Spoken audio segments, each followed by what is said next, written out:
Hello बच्चों, let's see this question. This question says random error can be eliminated bye, पहला दे रखा careful observation, दूसरा eliminating the cause, तीसरा measuring the quantity with more than one instrument और चौथा taking large number of observation and there mean. तो यहाँ पर आपके पास बेसिकली पहले तो की कॉन्सेप्ट की बात करते हैं. आपका जो की कॉन्सेप्ट है यहाँ पर की कॉन्सेप्ट, तो ये आपका किस पर बेस्ड है? टाइप्स ऑफ एरर पे. तो आपके पास किस किस तरह से एरर आती है उसकी बात करें. Types of error. तो आपके पास जब भी कोई भी एक्सपेरिमेंट किया जाता है, किसी की वैल्यू मेजर की जाती है, दो तरह की एरर आपको दिखाई देती है. एक तो होती है systematic error, systematic error, systematic error, और एक होती है यहाँ पर रैंडम एरर, रैंडम एरर.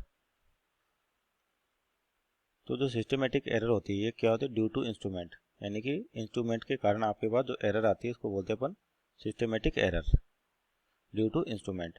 तो इस एरर को 100% क्या कर सकते हैं अपन? एलिमिनेट कर सकते हैं. कैसे? कि डिवाइस को या उस इंस्ट्रूमेंट को कैलिब्रेट करके. लेकिन जो रैंडम एरर आती है ये सडन होती है, आपके पास किसी की वजह से भी आ सकती है. आपके बायोलॉजिकल फैक्टर आ सकता है, बायोलॉजिकल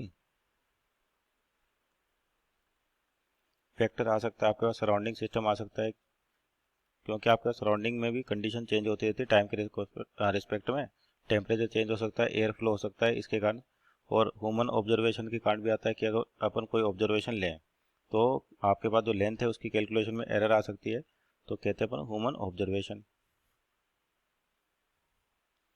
तो ये जो बेसिकली आपके पास सराउंडिंग ह्यूमन ऑब्जर्वेशन के कारण जो एरर आती है रैंडम एरर कहलाती है. सडन एरर्स होती है जिनका पता नहीं लगता अपने पास, क्योंकि कोई भी एक्सपेरिमेंट परफॉर्म हो रहा है. जैसे मान सपोज करिए अपन एक सिंपल पेंडुलम की बात करें और इसका टाइम पीरियड अपने को क्या करना, मेजर करना है. तो इसको यहाँ से मान लीजिए यहाँ पे डिस्प्लेस किया और रिलीज कर दिया. तो जब ये रिलीज हो रहा था हो सकता है कि एयर का प्रेशर बढ़ गया हो या एयर फ्लो कम हो गया हो. तो उसकी वजह से क्या होता है आपके पास इसकी जो लेंथ है यानी कि टाइम पीरियड ऑफ ऑसिलेशन, जैसे यहाँ से मान लीजिए इतने डिग्री पर अपन इसको ऑसिलेट किया तो वापस दूसरी जगह पर जाएगा. तो हो सकता है कि एंगल आपका थीटा डैश मान लेते हैं, ज़्यादा भी हो सकता है, डिपेंड करता है. एयर का ब्लो इधर होगा तो ज़्यादा हो सकता है. दूसरा मान लीजिए एयर ब्लो नहीं हुआ और यहाँ से आपने टाइम मेजरमेंट शुरू कर दिया t बराबर 0 से.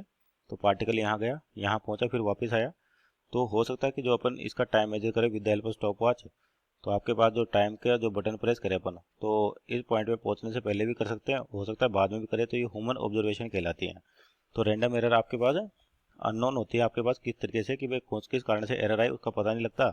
तो इनको एलिमिनेट नहीं किया जा सकता. यानी कि जैसे सिस्टमेटिक एरर को तो 100% कर सकते हैं अपन, लेकिन इनको 100% एलिमिनेट नहीं किया जा सकता. तो इसे बचने का तरीका क्या होता है कि अपन करते हैं एक्सपेरिमेंट को नंबर ऑफ टाइम्स परफॉर्म करते हैं. जो आपका एक्सपेरिमेंट है इज परफॉर्म्ड,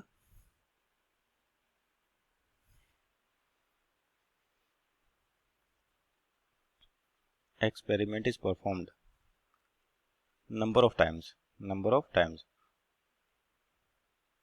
और फिर क्या करते हैं उसकी मीन वैल्यू लेते हैं. तो मीन वैल्यू जो होगी आपके पास वो ट्रू वैल्यू को थोड़ा बहुत अप्रोच करेगी. तो मीन्स ऑप्शन नंबर यहाँ देखें तो डी इसका राइट आंसर होगा. Hope you understood well. Best of luck.